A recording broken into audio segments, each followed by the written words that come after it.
great. So somebody got him mad.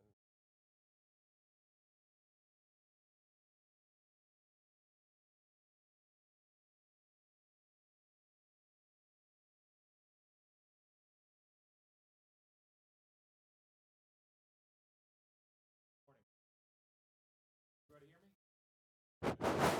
It's Rick Caravecchia on the Neighborhood Services. Call for it. We enacted the Safe Grow Act back in March of 2014. And the purpose of Safe Grow is to promote safe lawn care practices in the city of Takoma Park. And one of the things that people say to us when we say you need to do Safe Grow acts, they say, well, I'm used to using these different chemicals. What are the alternatives to those chemicals? And that's why we've asked Chip to come here today to give us some safe alternatives that we can use for lawn care that comply with Safe Grow and protect our environment. I think that's about it. I don't need to get into the law too much. Yeah, just basically the purpose of this workshop today is to provide information on sustainable lawn care practices and products that can help residents maintain healthy lawns without the use of harmful chemicals. And before we get started, we're fortunate enough to have Cindy DeBala here. She is our current Takoma Park Council member for Ward 2, and she's the former chair of the city's Committee on the Environment, and she's going to say a few words. And they're going to be just a very few words. Good morning. This is great. Look at all these people. I'm really excited. Happy almost May Day. And are all of you Takoma Park residents? Who's not? Whoa. I'm sorry I asked. Okay. So that just makes it even more important. I was asked literally to brag a little bit about Takoma Park, and I will. Takoma Park has a reputation for environmental sustainability. A few years ago when we were on the Committee on the Environment, I might confess that perhaps that wasn't as deserved as it could have been. But we've taken a lot of steps to fix that. Safe Grow is one of them. We have and if anyone is interested in your community to hear more about this, just contact me or Julie. Julie knows how to get a hold of me. We have a polystyrene ban, a plastic bag ban. We have green purchasing for all city operations and vehicles. We have now, we're working toward an all-electric city fleet. We are going to have, well, hang on. So we've been challenged by two competitions that we've entered recently. One is the Sustainable Maryland program. Some of you may live in communities that have that. And we are not only first place, but first place by a lot in terms of the number and diversity of activities that we have in the city that count towards sustainability, including everything, all the things I've mentioned, and then things like the police department. You can drop off your prescription drugs instead of throwing them in the river. So Georgetown Energy Prize is something we're very proud of. We came in third place nationally, and we did that by a combination of city activities, but also homeowner and renter activities and business activities to reduce greenhouse gas emissions, reduce energy use, and boost use of renewables. We have a solar co-op. We're about to have a wind energy bulk buy program for homeowners, for those of you who live here. And I'm going to close with, if you have an electric vehicle, in a couple of weeks you'll be able to pull into R&S Auto, which will be one of the first, if not the first, electric vehicle, commercial vehicle charging stations. It used to be a gas station. Now it's going to be an EV station. That's pretty exciting. So we're trying really hard here to do a bunch of things to support the notion that you can have a small urban community that's sustainable. And at that, I'll close. Who's next? Thank you. Thank you. Thank you very much, Council Member. Did anybody bring these? Sustainable Takoma? All right. Well, if somebody wants one, let me know. Well, thank you all for coming this morning. I'm Ling Tan. I'm volunteer with Sierra Club Maryland, and we're one of the co-sponsors of this event, helping putting it together. I just want to take a quick moment to thank City of Takoma Park for hosting this event and putting the idea and putting everything come together. And also to thank the additional co-sponsors we have. So I just want to make sure I got all of them. Thanks Safegrow Montgomery, and there's Julie with Safegrow Montgomery, Mom's Organic Market, Audubon Naturalist Society, and the Sierra Club Montgomery County chapter. And of course, Beyond Pesticides. So thank you. And they have tables outside, so after this event, please visit their tables. They have a lot of great information and free stuff there. I want to introduce Jay Feldman. He's the director of Beyond Pesticides, and they've been working for decades, advocating on this pesticide issue, both locally and nationally. Jay. Thank you. Thank you, Ling. Well, welcome, everybody. This is fantastic. It's great to be at a meeting where we can talk about solutions to problems, especially in this day and age where we hear a lot about problems. This has grown out of a concern starting at Takoma Park when we talk about Montgomery County, concern by parents who were really concerned about the effect of chemicals on their children and pets and the environment and the community. So that's a driving force. And the question became, well, what are we going to use instead of chemicals? Because if you go out and hire a typical landscaper, a lawn care company, they're going to propose a chemical treatment plan that focuses on the problem of weeds and insects and grubs and those sorts of things. So we are turning that around. We're basically saying, why do we need these chemicals? Can we work or get the sort of lawn and landscape that we want without the toxic chemicals? We're not going to spend a lot of time today talking about the toxic side. We're really here today to talk about the solutions and the practical steps, as Chip is saying in the slide here, to organic land management. How many people in the room here eat or buy some organic food? Wow, see? Okay, so you basically understand what the problem is and what the solution is. If you look at the Organic Foods Production Act, the first thing you'll see in that statute is a focus on soil and soil health. All the solutions that we're talking about really emanate from the soil, and working with soil biology, appreciating nature, protecting the biodiversity that's in nature and the local ecology. That's what the basis of organic agriculture is, and that's what the basis of organic lawn care is. So the principles are proven, the efficacy is there, and today we're going to really sort of get down and talk about the actual steps that we can adopt. Now, Chip Osborne, we are so lucky to have him here. He's been working in this community, testified before the Montgomery County Council on the bill that passed a couple years ago, and has been consulting with the Parks Department to put together an approach, hopefully, that the county will adopt in implementing the statute, especially on their park, the 5 pilot sites that'll be happening throughout the county.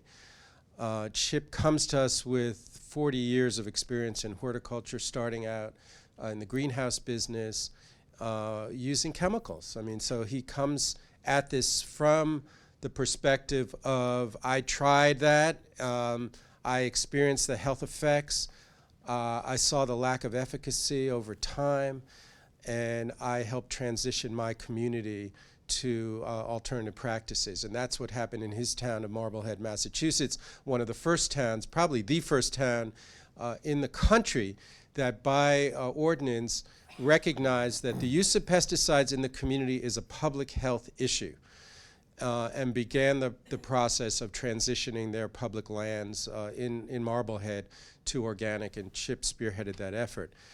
So now he's been traveling around the country, and I've had the privilege of being on a lot of those trips where we intersect with parks departments and landscapers and city officials and talk about what we're talking about here today in Takoma Park. Now, Takoma Park has been on the leading edge of this as well.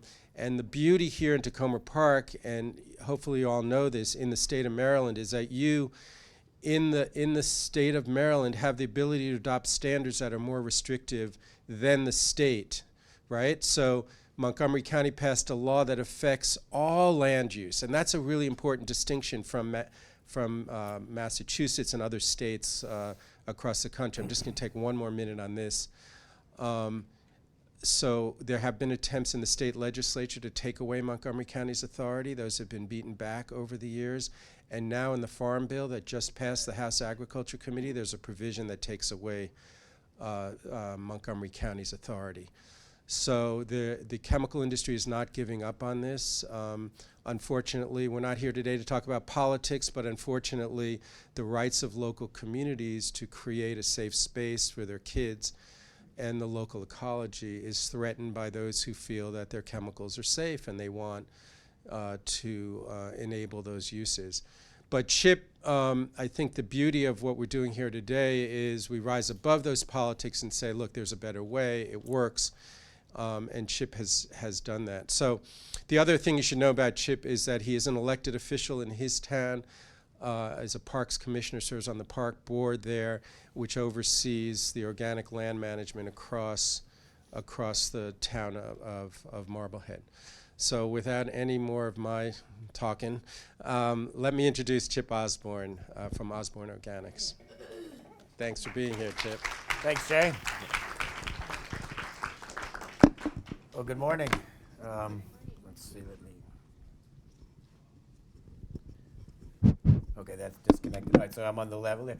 So we're going to talk a little bit about the solutions. How do we do this? So we know the problem. The problem is, pervasive pesticide use through all of those areas that, we may intersect. And, those of us as adults, but particularly our children. The idea is now that we don't have to debate this issue. Do we need pesticides or don't? Are they good or are they bad? Because we have solutions. We have solutions that work. So it becomes a moot point. Why do we need some of these toxic chemistries or these synthetic chemistries if we can do it naturally? And because we're doing natural land management doesn't necessarily mean we're not using product. We are using product, but we're not really a product-based system. In other words, think of the 4-step program. The 4-step program is 4 bags that a manufacturer is selling us. And think of how do we learn how to use that? You flip over the bag and you read the back of the bag and you're putting down product based on calendar date just the way a manufacturer wants you to. Think of that program and you have those 4 bags that are marketed in 25 or 30 different states, cool season states in the country.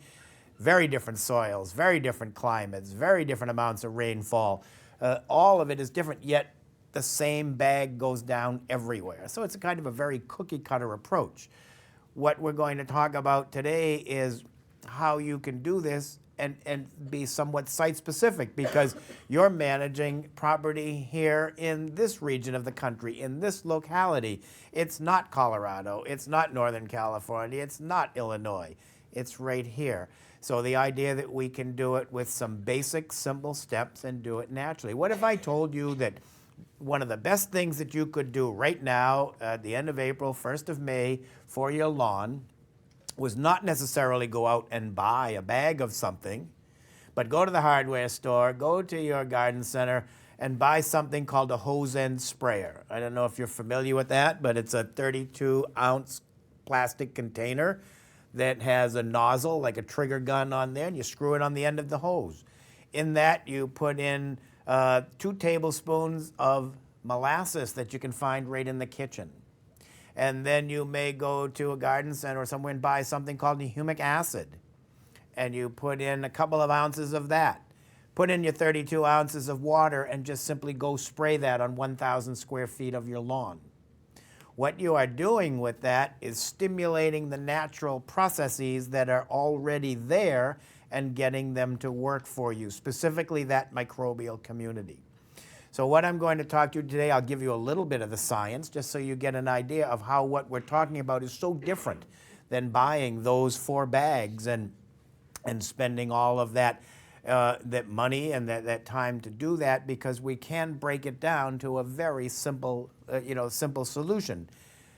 When you flip over those 4 bags, really think about what's happening. What's happening is you're following directions from a manufacturer that wants to sell product.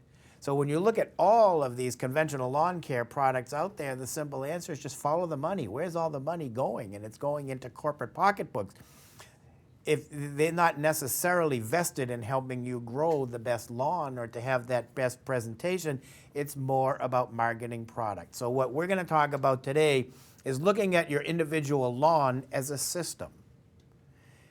The system involves 2 things: what we see, which is the grass from the ground up, but most importantly, what we don't see.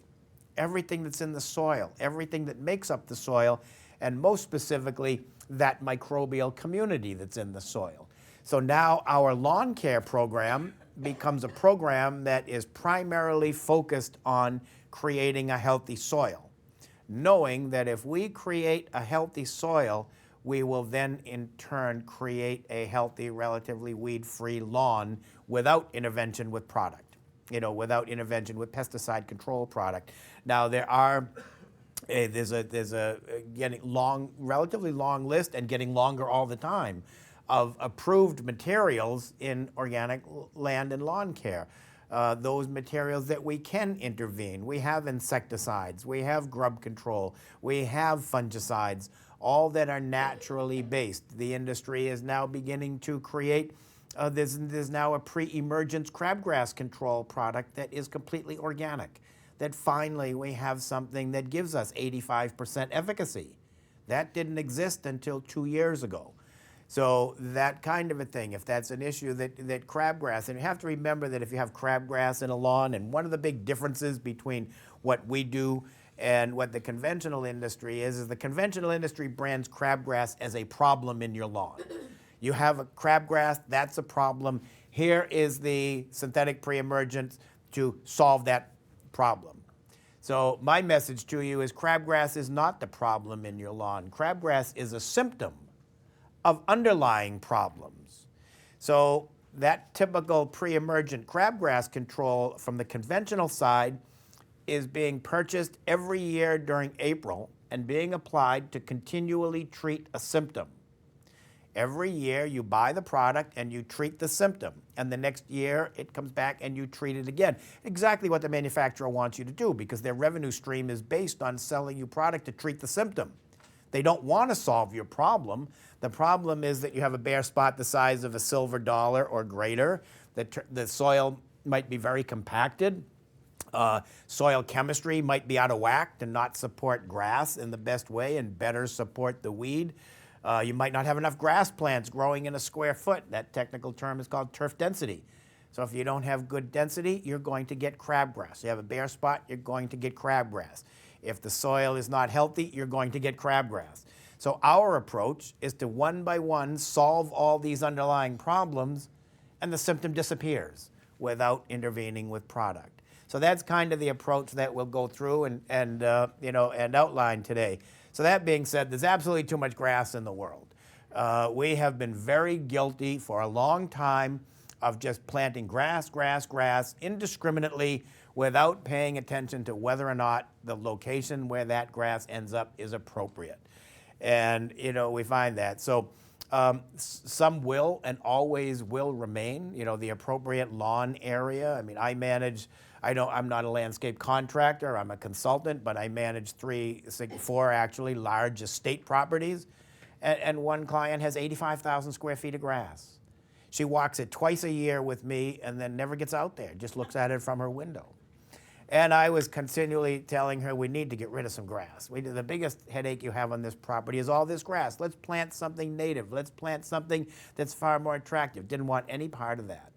So finally, a year and a half ago, I just went out and started ripping up her lawn and composting it, and never asked her and never told her. And then we took one of our walks, and she said, "What's different out here?" And I said, "Well, you have 12,000 square feet of grass less than you had 3 months ago."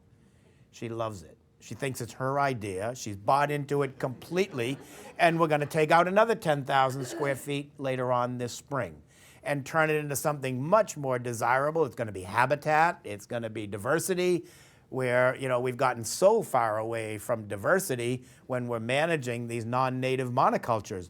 So the grass that remains, the playing spaces for our children, public parks where we can spend our leisure time. Again, the appropriate lawn around a residence, that's never going to go away. But the bottom line is we have to learn how to manage it. Oh, thank you. We have to learn how to manage it without synthetics. So, you know, embracing diversity is something that we all understand. It's something that the conventional turf industry does not address. It's really about synthetically growing that monoculture. So there has to be a general change in our perception of what we consider to be appropriate. Now think about the aesthetic expectation that we have for our lawns. That expectation was created for us by an industry in 1950 to 1955, based on what they wanted to turn out as the finished product to sell their materials. So prior to World War II, white clover was part of every grass seed mix, because clover, being a member of the legume family, has the distinct ability to pull nitrogen gas, N2 gas, atmospheric nitrogen, inside the clover plant. The technical term is called fixing the nitrogen. And then it pushes that nitrogen down through the root system where it collects in little nodules. And then those microbes, the bacteria, come and pick that up and convert it into the nitrogen that the plant can use. So back in the day, that was in every grass seed mix, and we always recycled our grass clippings, which is what we should be doing today. It's the landscape industry in the 1960s that convinced us that we needed to bag and remove. When you bag and remove, you're pulling away 1.5 fertilizer applications that you could be getting for free. So white clover, recycling grass clippings, no such thing as lawn fertilizer prior to World War II. The system took care of itself. Then what happened with the advent of these chemistries from World War II? The industry decided they needed to market it to us as the homeowners and the public sector after they had convinced ag to adopt them, you know, in that realm. And they developed the aesthetic and came in and said that clover's a weed, and we have a product to kill that weed. You need to kill that weed. You need to retain the integrity of the monoculture.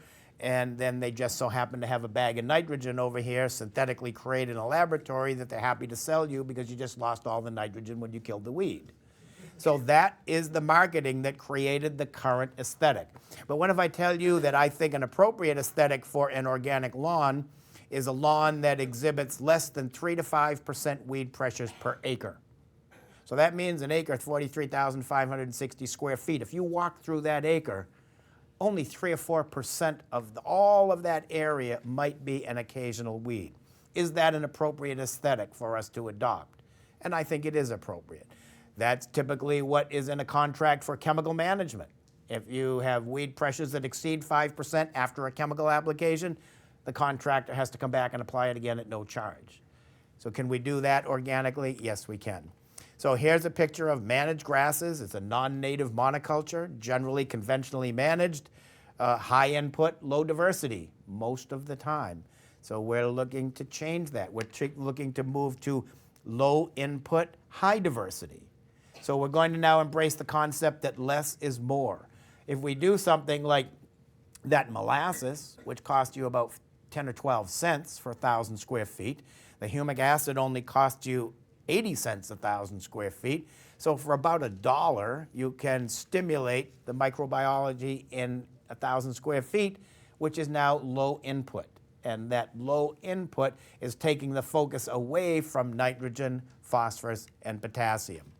So we have all these terms that bat themselves around: natural, sustainable, organic, regenerative management. We're looking at a systems-based approach versus a product approach. So we're going to teach you how to look at your lawn as this whole system and understand everything that's happening to make that grow. It's conceptually different. We're problem solving, not symptom treating.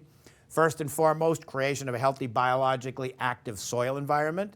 We test soils to see if we need to correct or adjust them.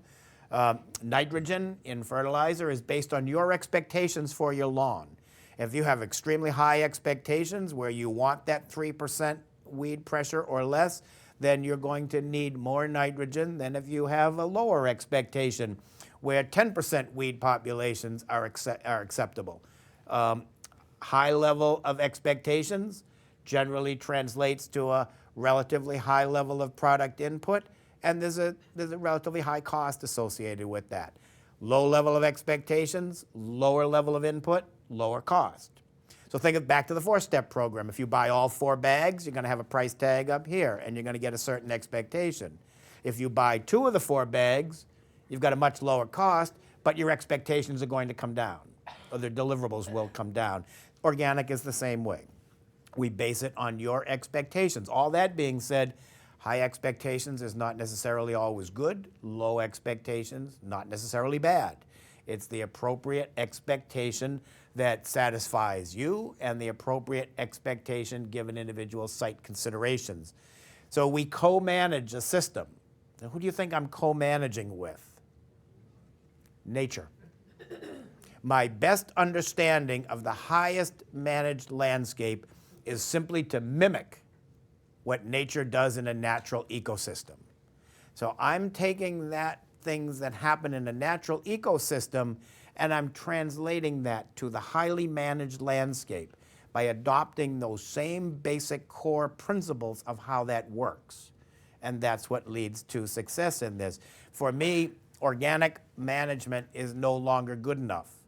We have to be organic and regenerative. The term regenerative means we're improving, we're building, we're restoring the health to soils. What happens to me now nationally with organic is people simply want the product list. Just, I don't care about all the rest of this stuff. Just tell me what to go buy and I'll go do it. And it's more than that. You can see that there's no money in a couple of tablespoons of molasses. So it's not really about the product, but that's the regenerative part. Because my goal whenever I work with a client, I need to leave that soil in a better position than when I started. No matter where I start, it's going to get better after a period of time. That's what the word regenerative means. So this is a very important slide for me because this is the systems-based approach. 3 distinct concepts where we have basic understanding of soil biology. So in science class in high school, we learned that there's microbes in there that nature put there to grow things. I'll show you in a little bit 3 or 4 slides that just sort of tip of the iceberg on the science. You'll get a little bit of an idea on what's happening here. The exclusive use of natural organic products. If it is our desire to get rid of pesticides, we absolutely have to get rid of synthetic water-soluble salt-based fertilizers. So those conventional fertilizers are basically 50-pound bags of salt. Nitrogen, phosphorus, and potassium are mineral salts. So we all know that it's counterintuitive to think that a lot of salt is good for living organisms. So as we're using those synthetic salt-based fertilizers, we're actually diminishing the microbial population. When we switch to natural organic fertilizers, we're actually building the microbial population because they become foods for the microbes. Cultural practices, things like aeration to relieve compaction or to introduce oxygen into soils, overseeding with grass seed, the ability every once in a while to throw a little bit of compost out there on the grass to build the system with microbes and modest nitrogen and organic matter. All of that comes together as the cultural side. So a systems-based approach is the marriage of these 3 individual concepts. So when we come to the discussion on why go organic, it's human health and the environment. This is my hometown. This is Marblehead, Massachusetts. And over on the right side of that slide is all the big houses that border the water, and all the synthetics that go down there end up right in that water. Right where, just to the right of where I'm standing to take this picture, is where the outfalls come from the storm drains and all that, because on the coast everybody dumps everything from the storm drains into the ocean.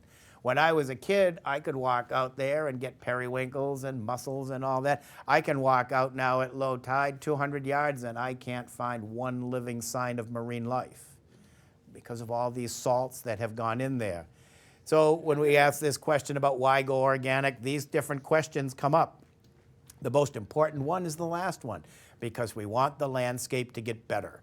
And I can really say that in all the projects I've worked on in the last 15 or 18 years, if the project or the landscape does not get better, I'm not satisfied. So we're always seeing improvements over what happens conventionally.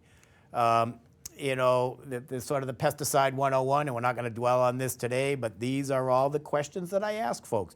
You know, what do you know? What don't you know? How do you perceive pesticide use? And a lot of people tell me, well, you know, I go into Home Depot or Lowe's and I see all these pallets of stuff and my kids can touch it all because it's right at arm's length. How bad can it really be if it's readily available like that? You know, we're told that they're no big deal. As soon as it's dry to the touch, you can go out there. But they don't talk about a half-life. Half-life is how long does it take for half of that chemical to go away? So if the half-life is 60 days, it takes 60 days for half of it to go away and 60 days for the other half to go away. Imidacloprid, neonicotinoids that go in the soil in May or June for grub control have a half-life of a couple hundred days. So by the time you're putting it down next year, there's still some from the year before left there. So that's not discussed. That's something that, you know, people don't generally talk about. Federal law defines all of this stuff as a pesticide.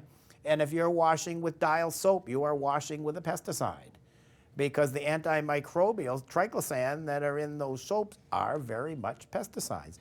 So pesticide is, by definition, is anything that is designed to kill, repel, or mitigate a pest. So all of this stuff is in a pesticide. The big deal is that that first one up there, active ingredient, is the only thing that's ever tested. And that can be 1, 2, 3, 4, 5% of the bottle, bag, or box. The other 95% is considered to be an inert ingredient, which is not tested.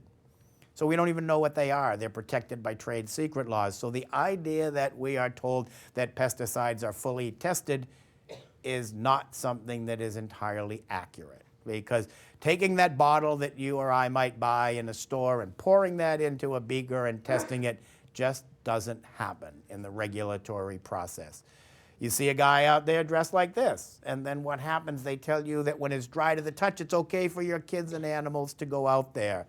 All these pesticides are evaluated on risk assessment, risk versus benefit. If the benefit outweighs the risk, the product comes to market. If the risk outweighs the benefit, it doesn't. But what risk assessment as a model does not accommodate is vulnerable populations, children, seniors, compromised immune systems. All of that kind of thing is not considered under risk assessment. Where now all of the pesticides that are out there today are evaluated under a lethal dose, LD50. How much does it take to kill the laboratory animal? Science tells us now that, independent science tells us now that it's not that lethal dose that's the problem. It's the tiny dose, the extreme sublethal dose that gives, that a child could be chronically exposed to repeatedly, that may not affect that child at 5, 10, 12 years old, but it could at 25, 35, 45, or that child's children or grandchildren. Very different than the model that we evaluate now. So you get that sign, you get that happening, big disconnect. This is one of my slides. I spent the last 7 years of my life with a family member at Massachusetts General Hospital in Boston seeking cancer treatment for her. And I had to go across a pesticide sign to get into the hospital to get treatment for cancer. Big disconnect at that point, what's being used outside and what's happening inside the building. So American homeowners account for as much or more pesticide use than all of conventional agriculture combined. In the quest of that perfect lawn. So what we're looking to do is to continually educate homeowners in being able to adopt these practices. So we're going to reduce and eliminate toxic pesticides. We're going to reduce and eliminate synthetic fertilizers, and over time the goal is to reduce all inputs. So I can tell you with certainty from doing this for so many years that if we develop a lawn care program, or if you embark on a lawn care program, this year and next year, by the time you get to year 3, you should be able to reduce input and cost by up to 35% and still maintain the same expectations that you're going to get in year 1. So decreasing input over time as this soil comes together. The other part of the longer term thing is we can show that 50% water reduction in 5 years. Jay and I have a project in Southern California where we've actually exceeded everybody's expectations, including our own, where this athletic field was being watered 6 days a week. 14 months after they started the transition program that we developed, they're down to 2 days a week, and they still have too much water, and they're going to go down to 1 day a week. And this is Southern California, because we very quickly changed the soil. Just a few slides to show you what can happen. I've worked for Boulder since 2010. All the properties in Boulder are organic from the municipal sector. Very basic program, nowhere near as sophisticated as we can be today. During the active growing season, very compacted. This property was horrible. They told me, don't waste your time. We're going to rip it up. We're going to rebuild it. It was only 6 years old. They took down a couple of buildings, built a park, and it completely failed. This is what it looked like. That's how compacted it was. We couldn't even get into the soil. A lot of weed, minimal density, a lot of weed pressures, unhealthy system. This was just aeration and organic fertilizer. And after 3 years, this is what we were able to produce. That we changed the system to support the grass and get rid of the weeds. And this was done without weed killers. It was done by just changing the soil system. One of my fields in Marblehead this is now actually 10 years organic. 1,000 hours of use on this athletic field a year. And it doesn't have any weeds in it. It's just thick, healthy turf because the soil has been in that position. Baseball, field hockey, where the grass is cut abnormally short. So fertilizers. So synthetic fertilizers are those fertilizers that are created in a laboratory to mimic what happens in a natural system. So we have inorganic nitrogen. There's something called ammonium and nitrate, and that's what the plant uses. So they wanted, typically, in the old days, it was organic nitrogen from compost or grains or animal byproducts, manures. It's the protein in those that creates the organic nitrogen, or that contains the organic nitrogen, but the plant can't use that. Microbes have to convert the organic to the inorganic. So we didn't want to wait. We're impatient. We want everything to happen yesterday. So they went to a laboratory and created an inorganic nitrogen that works in 48 hours. Because we couldn't wait the 8 or 10 days for nature to do it, herself. So that's how those work. Unintended consequences, these are the groundwater issues. These are the ones that get into surface waters, into bodies of waters. So think of synthetic fertilizer as directly feeding the plant because it's water soluble. Organic fertilizers feed the soil. And then the soil, in turn, feeds the plant. Fertilizers can be broken down into 3 distinct categories. And in these first couple of years, yes, you will need to go out and buy some fertilizer if you have the higher expectations, because you do need some nitrogen. Fertilizers, you should always try to buy a no phosphorus fertilizer. The middle number wants to be 0. So on a fertilizer bag, when you go to purchase it, there are 3 numbers on the bag: nitrogen, phosphorus, and potassium, in that order. The first number is the most important for grass. The second number is immaterial. You don't have to focus on that. That's why phosphorus should be 0. And here in Maryland, you have a pretty strict fertilizer law, and that is compliant with that law. The third number is potassium. Potassium, think of potassium as giving your lawn stress resistance, making it stronger, making it resistant to diseases, making it resistant to temperature extremes, just generally thickening cell walls and giving you a stronger plant. So when you buy fertilizer, the first and the last numbers are the most important. Typically, when you buy a 4-step fertilizer, all the weight is on the first number and very little on the last one, on the potassium. So those lawns just get pumped up with nitrogen, but they don't have any stress resistance because you're not giving them potassium. So soil test, I've worked here in the Maryland area for a number of years, and generally we find that soils here need this extra potassium. So that is something to consider. Organic fertilizers, The nutrients come from minerals, natural minerals, plants or animal byproducts. Plants meaning grain, soy, corn, alfalfa. Those are the grains that are the higher nitrogen grains. Animal byproducts would be manures or fish products or byproducts of meat production, bones, blood, meat meal. I'm not a big fan of those nitrogen sources. When I see a fertilizer bag that tells me there's part of a ground up cow in there, I'm really not inclined to make that my frontline fertilizer. So I really try to focus on the grains, soy, corn, and alfalfa to get my nitrogen source. So that's what happens with organic fertilizers. Typically, that first number will be 10 or less, because organic fertilizers have relatively low nitrogen content. Doesn't make them any less efficient than when the first number is high with synthetic. It just means you need a few more pounds of that product to give the nitrogen that you want to your lawn. Organic base, yes. You mentioned grains as a source, so I think you were saying that we can find grain source that's organic, that's going to be pesticide-free and non-GMO and all that good stuff. Well, you would get to get certified organic grain to the fertilizer market probably will not happen at this point in time, because that grain is going to the food chain.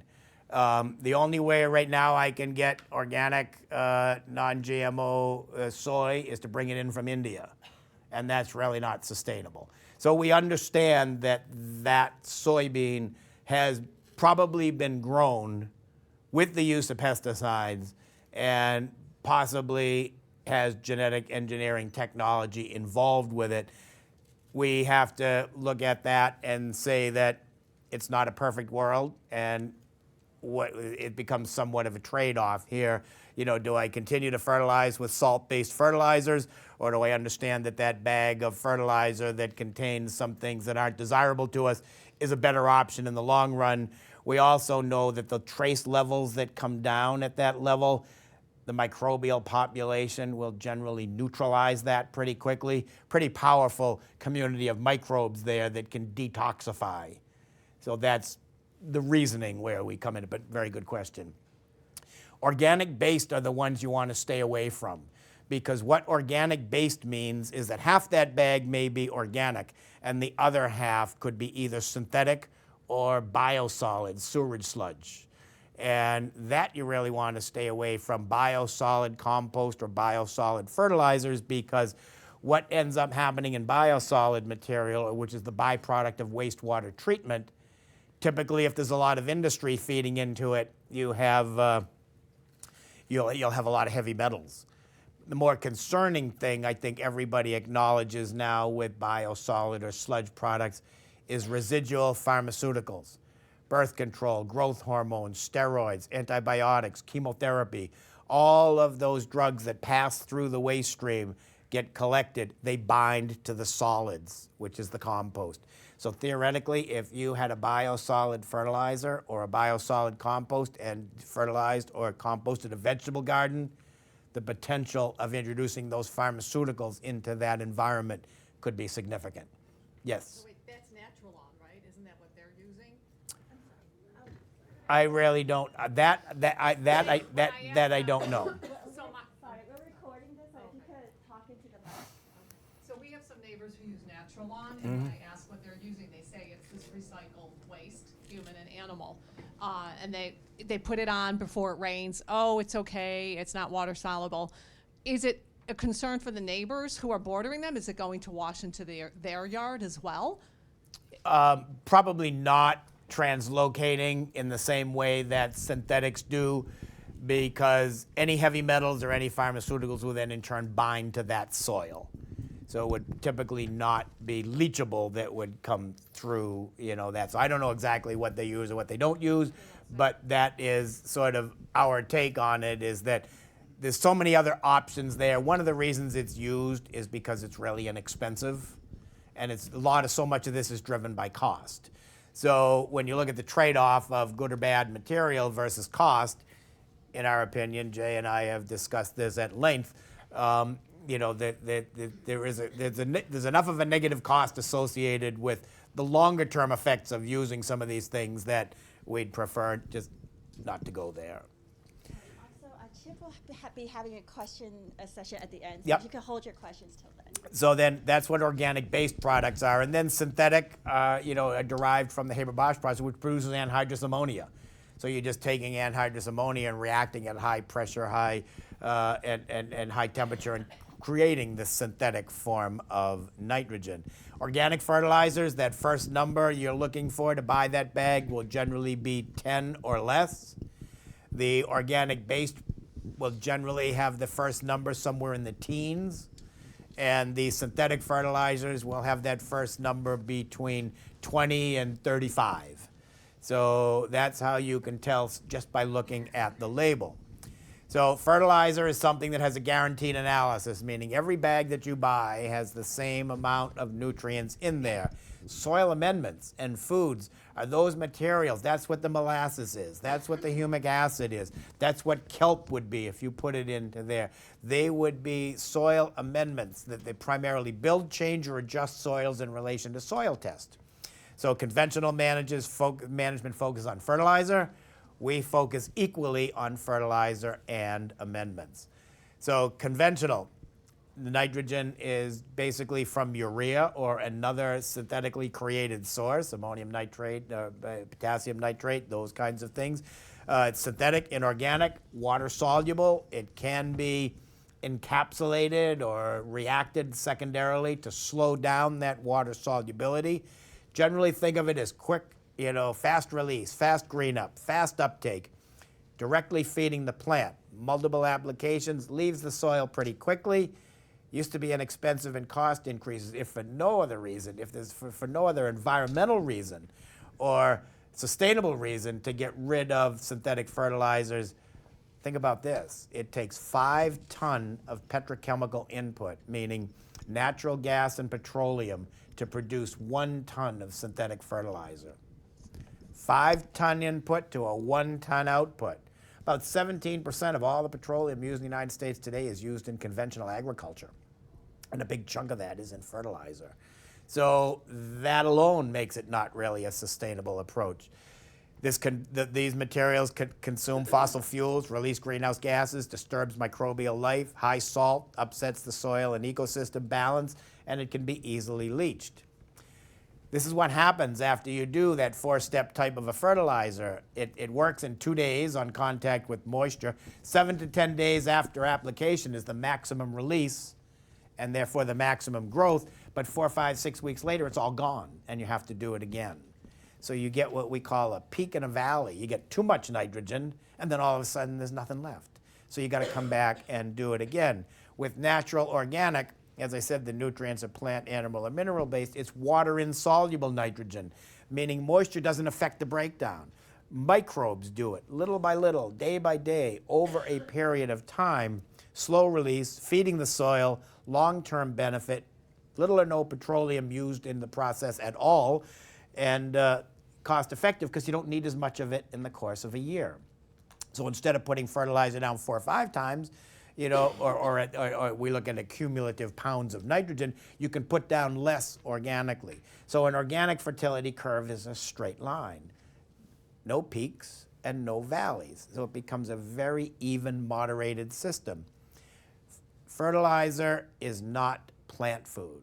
Even though we buy bags that say lawn food, tree food, rose food, houseplant food, there's absolutely no food for a plant in a bag of fertilizer.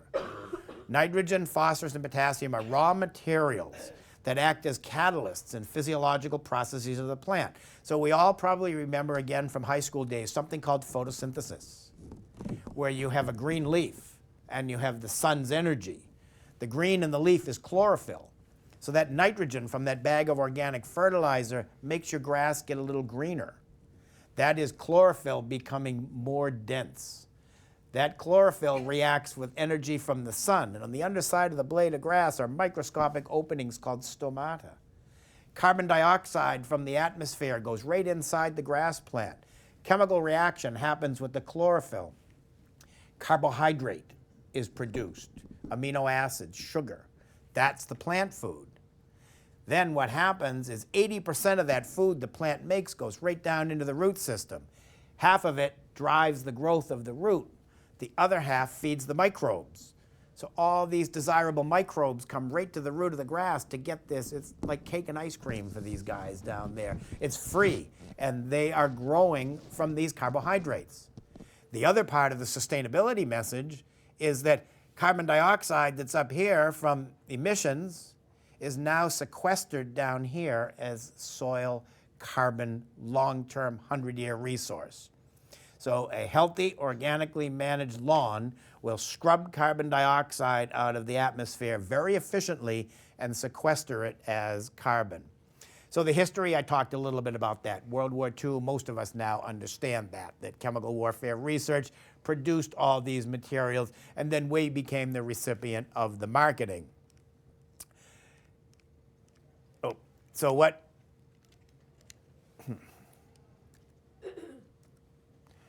So how are we going to do this? What are we going to do? So we're going to be, in the room today, we fall into two categories.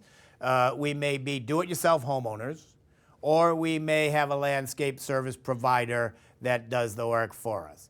So the point, one of the points or one of the goals for me for today is to educate you and tell you how you could do it yourself, or what you want to communicate to your landscape contractor for your wishes on how you want it managed, so you get some idea. One of the most frustrating things with the conventional side of the landscape industry is when a homeowner typically asks for organic management, if that person has not received education. I mean, we have not only a paradigm shift, we have an educational shift.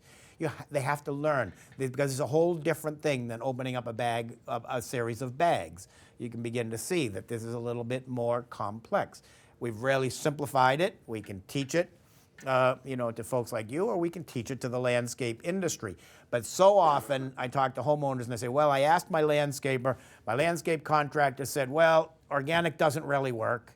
Organic means you're going to have a lot of weeds. Organic is prohibitively expensive, but if you really want it, I'll do it for you, but I make no guarantee for results. And that's absolutely the wrong thing. There is no foundation in reality for those statements. It's an indefensible position because we've proven it can work, but because they have never gotten the education, they don't understand what this alternative industry is about. I know companies that started off as a $325,000 gross sales and are now 5 years later at $1.35 million, and they're 100% exclusively organic. So they can't say that there's no market opportunity here, that it is, because there's actually more money to be made on the organic side. Here's the comment on expectations. So what we're going to do is individually now think about your site, your lawn. So we're going to evaluate that site, we're going to do a soil test, and then we're going to implement a program. That's exactly what Jay and I do when we work on parks and athletic fields on a national level. Those are the 3 steps, and that, so you think about your property. Because what we're going to do now is to begin to think of things that are more site-specific. Rather than buy into this series of bags that can be used by everybody and anybody on widely different, in order to get success, it's going to be what works for you. So 3 different soil tests. We test for soil chemistry, soil texture, which is the sand, silt, and clay, and then the biological life in the soil, which is a very fascinating test because we could take the soil from your yard and put it under a microscope and tell exactly what's living in there and come up with a recipe to grow those microbes to get to the desired goal. You're not going to be doing that test because it could be prohibitively expensive, but we can develop programs now where I can recommend things to you that I know that with all the work that we've done over the years, that if your biology is in kind of a not so great shape, we can make it better. If it's already pretty good, it gets that much better. And if it's already in a good position, then it just goes to a level that would be considered to be outstanding. And I'll go through that. I'll tell you what some of that is, those recipes. The test that you would do or ask your landscape contractor to do would be soil chemistry. That is the test that is relatively inexpensive. University of Maryland does that test. Waypoint Analytical, just down in Richmond, does that test. And that is identifying the macro and micronutrients, nitrogen, phosphorus, potassium, calcium, magnesium, sulfur. It identifies the pH of the soil. Typically, most of you probably live in areas where the pH is close to neutral, which is exactly where the grass wants to have it. pH scale, as some of you may remember, is 0 to 14, with 7 being neutral. And grass likes to grow between 6.5 and 7. And that's pretty much naturally what you have here. As opposed to me in New England, I could have pHs in the high 4s and low 5s, which could be 150 times more acidic than what grass needs. So doing that soil test and identifying that, conventional view of soil. Penn State gave me these 2 slides. Typically, we looked at these 3 areas as unrelated to each other, but Penn State proposes that they really are related. There is a connection between all of this. And this is what we strive for, a healthy soil. The sand, silt, and clay is what it is here in Maryland, and you're not going to change that. You have a fair amount of clay down here. Back up in Massachusetts, we don't. You know, we have much lower. So it's very different soil. Your soil is productive. Your soil can grow great grass. We focus on the organic matter fraction. So when you test soils, you're going to get a reading on organic matter. Now, organic matter is about 5% on average in soils. And Jay and I just were in Hyattsville yesterday and looked at soil tests, and that's just about what it is, 4.8% organic matter. So you right here are just about on the national average. You think of that little tiny fraction of organic matter as the home for the microbial community. So all these microbes that we're beginning to think about live in the organic matter fraction. You probably all have heard the term humus. You can go to the garden center and buy something in a bag that's called humus. Well, that bag probably isn't straight humus. That bag is compost. And 60% of compost is humus. What ends up happening with humus is, think of humus as the end product of decomposition.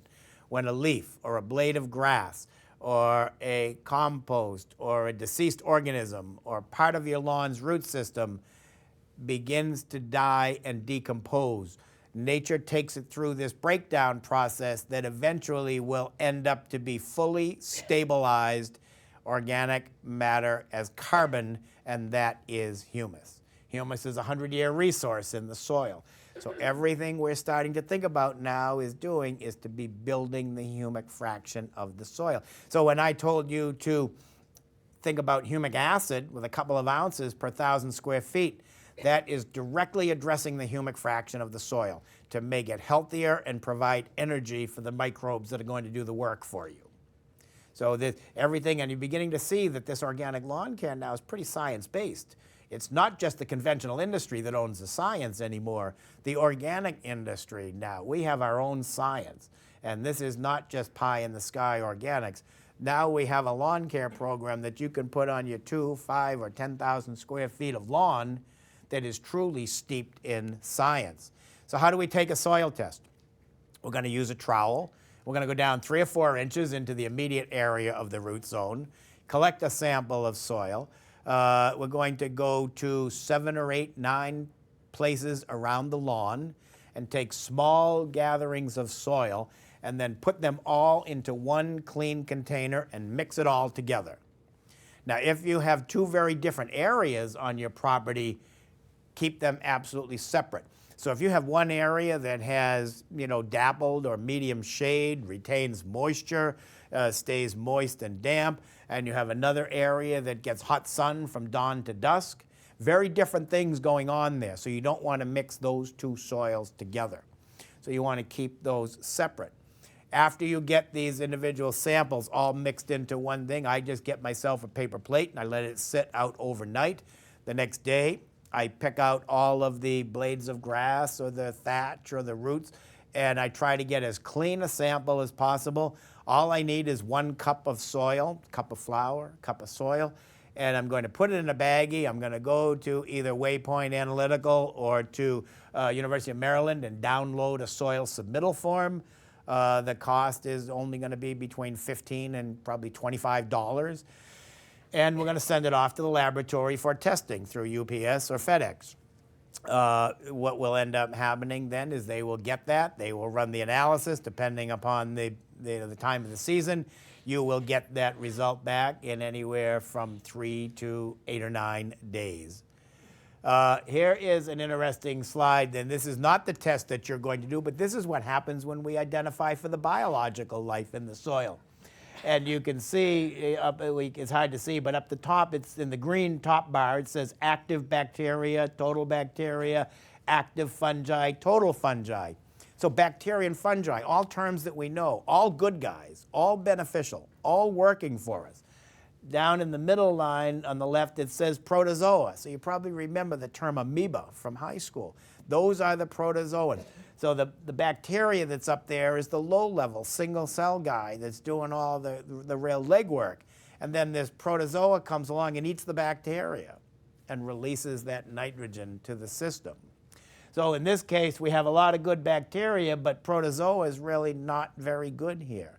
You go to the bottom right down here, and it says plant available nitrogen supply per acre, and that's less than 25 pounds, meaning this system's not doing anything from the soil perspective, and we're completely married to a fertilizer bag until we improve the health of that soil. That's what the molasses and the humic acid does. Changes this biological fraction, because that number that's less than 25 should be up around 150. And that's the goal. That's how we can do that. So I can give you a recipe to do that we know is going to change that in as little as 1 year and at the most in 2 years. So soil biology, what is it? Well, it's collectively known as the soil food web, term that was coined about 20 years ago. The biological life creates and maintains structure. It assists in plant growth, nutrition, resistance to disease. We don't need fungicides if we get certain biological organisms correct. The ability of nutrients to become soluble for the plants.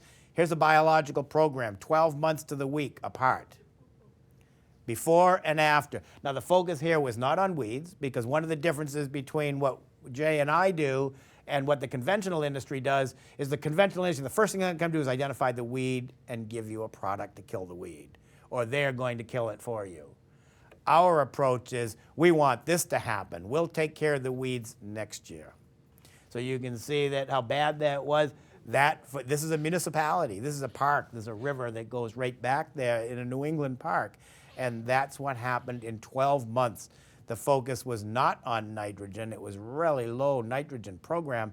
It was basically an 80% biological program and can get that kind of a reaction. So we don't rely on synthetic input. We try to balance the soil. Talked about photosynthesis.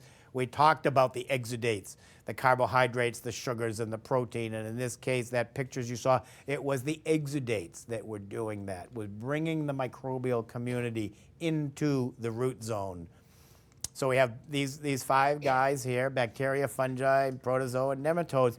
So we're learning what they are. You know, we've figured it all out for you, so you don't have to focus on that. The idea to show you a little science is just to realize that there's something going on there, and that the product that we're going to buy in the future is going to be equally supporting these guys, because typically in the past we have focused 100% on supporting the grass. We know now that if we support these guys, the grass will get better. The bacteria and the fungi do all of these things. And so this is all happening every single day, as long as we can get the microbial community into a place that would be considered healthy. So the low-level bacteria and fungi give us disease resistance. They break down organic matter. They produce nitrogen for us. But they are foods for the higher level predators. So it's a predatory relationship that's going on day by day, week by week, month by month, year by year. One organism is eating another one, and all of a sudden nitrogen is being produced. These are the high level predators. Now we can even take it to the science level of knowing what kind of nitrogen is in the organisms. So the message on all of this is that if we create this healthy soil biological system, we can get 2 1/2 pounds of nitrogen cycled to the root of the grass every 30 days without fertilizer. And that's the message. So the conventional industry doesn't want to hear that because they're not selling fertilizer. But that's what the molasses does. That's what the humic acid does. Now we even know what plants. So depending on what plants you have growing in your landscape, we now know what we want that biological fraction and relationship to be. So if you told me you wanted to improve the health of trees, I could give you one recipe that would grow the right organisms to make that tree fungal or strongly fungal dominant soil. If I know that you want to grow grass or annual or vegetable garden, I might give you a little separate recipe. But look at the bottom one there. If I have no fungi and all bacteria, all that wants to grow in that lawn is going to be a weed. So that's how we simply change the biological complex, and you saw the pictures, the weeds go away because they don't have what they really need. It's about us giving the grass what it needs. So beyond nitrogen, phosphorus, and potassium, I don't know how that came in here, but this is one of my trial sites. And there's my dandelion right in there. And that was good because that's a teaching moment for people. So I had two options. I could have reached for an organically approved herbicide and killed it. But how do you think I got rid of that dandelion? Well, no, I have, that absolutely. I have a client, that client that I mentioned that has her 85,000 square feet of grass. I can't touch the dandelions. We don't have many, but she goes out and digs them in the afternoon for tea. And so I have to make sure that every dandelion, she doesn't have much tolerance for anything else. She doesn't want crabgrass, she doesn't want any other things. But dandelion, don't touch my dandelions. But I just throw a little handful of fertilizer right in the area of that dandelion. So I used organic fertilizer as a weed killer because I knew that a little bit of organic fertilizer last September was going to make that grass go so rapidly left to right, because fertilizer in the spring does that and in the fall does that, but all year long it should do that. Little bit of extra fertilizer, and I have pictures watching that dandelion shrink, shrink, shrink, and then disappear because the dandelion could not stand up to the aggressive nature of the lawn. So there was a thinking totally outside the box by using a little bit of an extra dash of fertilizer as an herbicide and get rid of that. Lime, you don't have to do here because, as I said, you are relatively pH neutral. So fertilizer, you are right here now in the transition zone where the two blue lines are spring and fall for cool season grasses, and the one big line is warm season grasses. So here in Maryland, you can grow warm season grasses or cool season grasses. I would suspect that most of you on your personal properties are growing cool season grasses. Typically the Bermuda warm season is for sports fields here in Maryland. So now we know that we talked about nitrogen being applied based on your expectations. So here's how I would approach that. Nitrogen is not going to be applied based on the results of that soil test because we don't even test for nitrogen because it's so volatile. If we took a sample this afternoon, by the time it got to the laboratory, they analyzed it and all that, the nitrogen's going to change. So with your expectations are here, here, or here, will determine how much nitrogen goes down on your lawn. So if we had expectations up here, I would recommend fertilizing 4 times, all at low dose. That's the difference between what we're doing and what the conventional industry does. The conventional industry typically puts down 1 pound of actual nitrogen for every 1,000 square feet of your lawn 4 or 5 times a year. What we're going to do is we could do 2 larger doses, or we could dose reduce and spread it out. And that's what we find typically works better. We do fertilizer recommendations less than what the state of Maryland allows. The state of Maryland allows 9/10 of a pound of nitrogen at any one application, and only 7/10 of that can be soluble. We are doing 100% water insoluble, and we're only doing it at 0.75 or 3/4 of a pound of actual nitrogen per application. So with organic fertilizers, I would be thinking about fertilizing right now at 3/4 pound of nitrogen per application, which is typically lower than the labeled rate. I would have you repeat that around the 1st of June, anywhere from the 1st to the 10th of June. Then we would take a break and not do anything over the middle of the summer in that downside of the two curves there. And then we would come back at the end of August and do it again. And then sometime in the first week of October and do it again. Now we're doing basically low dose nitrogen. We're probably 2 pounds less than the conventional industry overall, but we've reduced it, so we're spreading it out. And the idea that less is more. So then that takes care of the fertilizer component. If it is your first venture into an organic lawn, you probably would follow that regime for 2 years, because that will then build that microbial life in the soil. And then you start to reduce. Then you can you can either keep 4 fertilizer applications and go from 3/4 pound down to 1/2 pound by reducing it further, or you could eliminate an application and maybe do just 1 in the spring and then 2 low dose in the fall. There's some flexibility based on what you see as that response. Landscape contractor, that's how they should be fertilizing your lawn from an organic perspective. The idea that they're going to come in with a full rate dose, 4 or 5 times a year and give you a high price tag basically shows that they don't understand how organic fertility works. So organic fertility works best when it is lower dose and spread out, as opposed to concentrated doses at certain intervals. So that's one of the things that when you do, even though that bag of organic fertilizer costs more than the synthetic fertilizer, the synthetic fertilizer covers an area that could be 12,000 square feet, and the organic fertilizer might only cover 5,000 square feet. So if somebody tried to prescribe fertilizer for you based on conventional recommendations, the price tag for organic is going to be astronomical. But if they know enough to dial back the actual amount that gets delivered, the trade-off in the cost is pretty equal.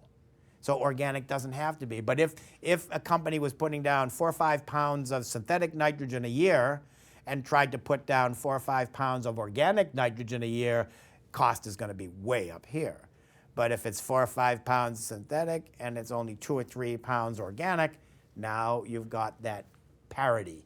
And that's really what we try to educate. So then the other thing that we would do, the other thing to take this, you could do just that for fertility and you would experience success, because those organic fertilizers in time are going to build the biological life in the soil. But if we wanted to do that hose end sprayer type of a thing, really easy as a do-it-yourselfer. The industry, when we teach organic, to the conventional industry, we talk about doing these liquid applications, because the liquid applications are how we can build soils very quickly from the biological perspective at a really low cost. So if I wanted to give you a luxury treatment now for your lawn, it would be that hose end sprayer. You would do it 3 times during the summer and simply just watering your lawn by hand with the hose. I would probably do it in the middle of June. I would do it on the 1st of August, and I would do it in the middle of September. And it's not a problem in the 1st of August because we're not delivering a lot of nitrogen. We're building soils at that time.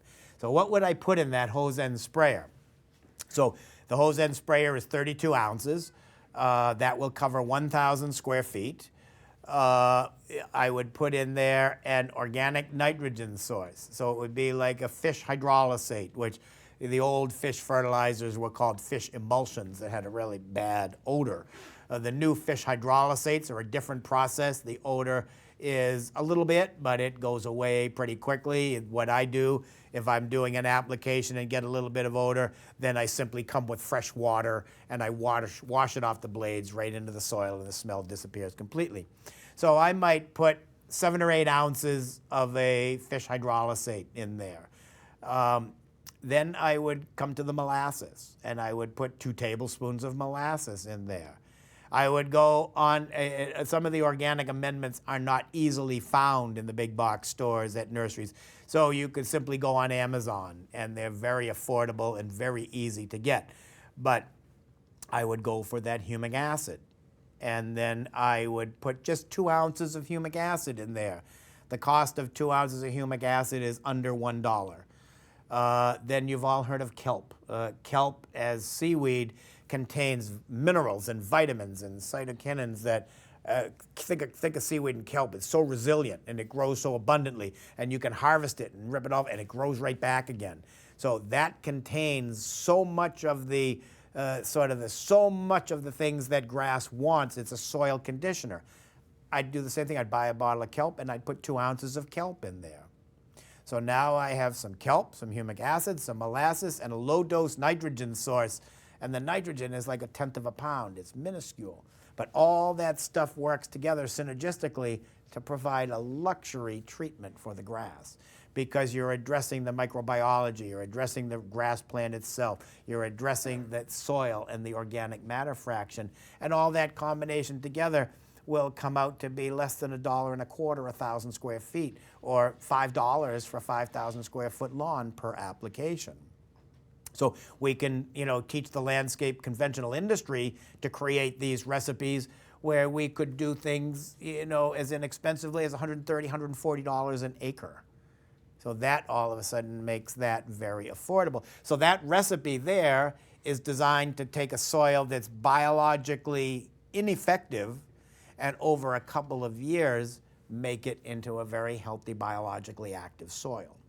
So you don't have to test for biology, because Jay and I have done hundreds of these tests. And so all of the data that we've collected in the last 15 years has led to being able to create some of these recommendations.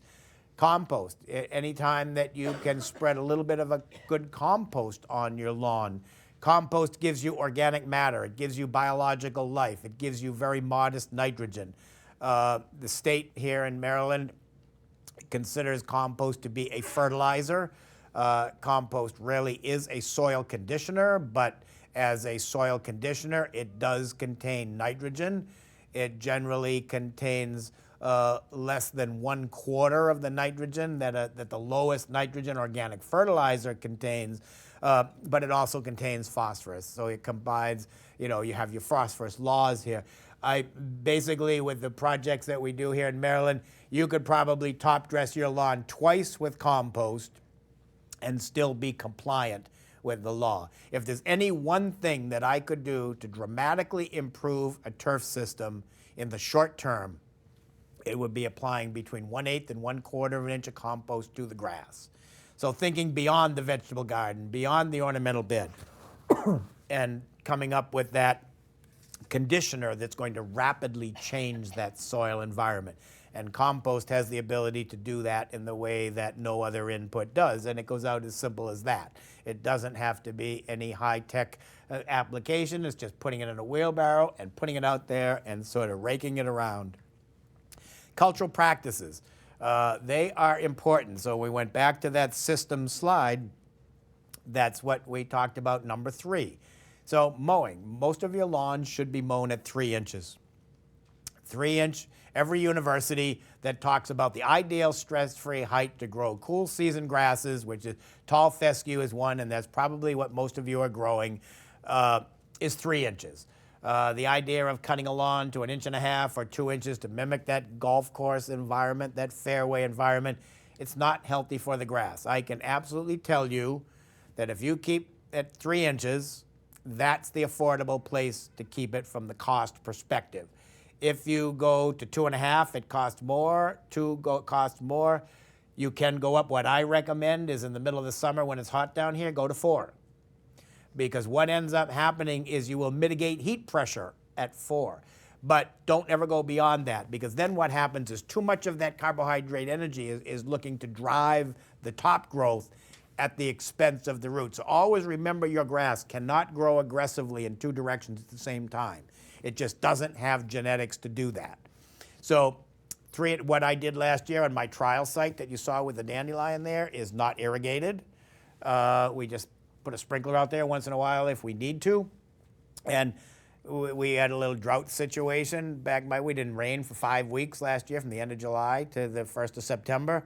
Simply raised the mower from 3 to 4 and let it go at that with no real increase in irrigation, and we never browned out. We never went dormant.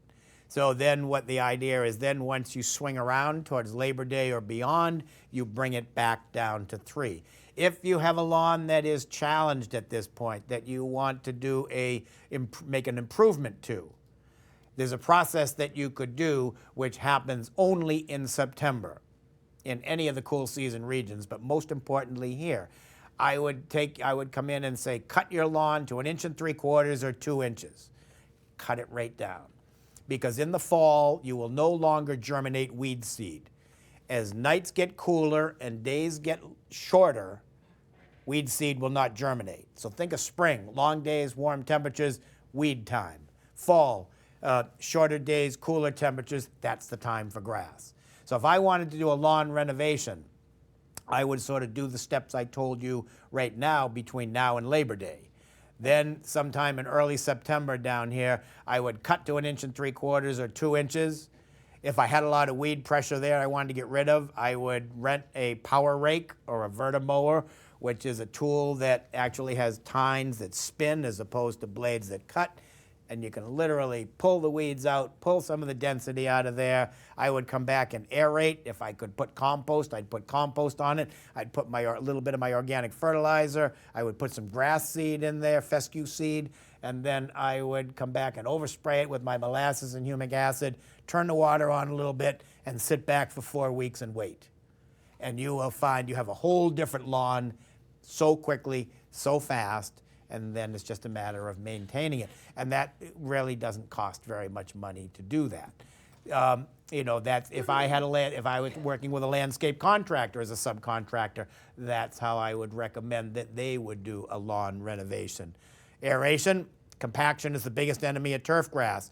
So with heavy downward pressure, a lot of rain, a lot of irrigation, mowing equipment, athletic play, all of that creates compaction. All soil particles should be surrounded on all sides by air. Air contains oxygen. Oxygen critical for the root, oxygen critical for the microbes. So now aeration doesn't just loosen soil, it improves gas exchange because we need oxygen to come into the soil and we need carbon dioxide to get out of the soil. So the soil needs to be aerobic. Anaerobic is the opposite, no oxygen. So when soil's compacted or waterlogged, it's anaerobic and then the microbes can't survive. So seeding, fall is the best time. So that process I just described to you, that is most efficient in the fall, mid-August to September. This is the only time you should consider new construction. Right now in the spring, if you have bare spots, I'm going to encourage you to go out and buy some grass seed. Go out and buy a good seed mix for the Maryland area and fill those bare spots right now, because if you don't, nature does not like a vacuum and nature will put a weed there by the 4th of July. So putting a grass seed in preemptively right now, filling bare spots or thin areas with a comprehensive overseeding in early September. You should overseed your lawn for 2 years. And then I differ from some other organic people that just say you got to seed all the time.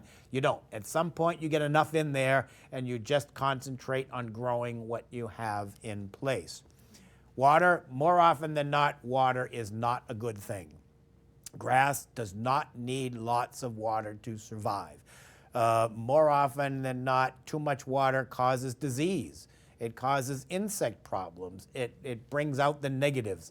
So here in this region of the country, in sort of the spring and the fall, all you need, not spring, but late spring, like getting into, well, probably a couple weeks from now, 1 inch of water a week is plenty.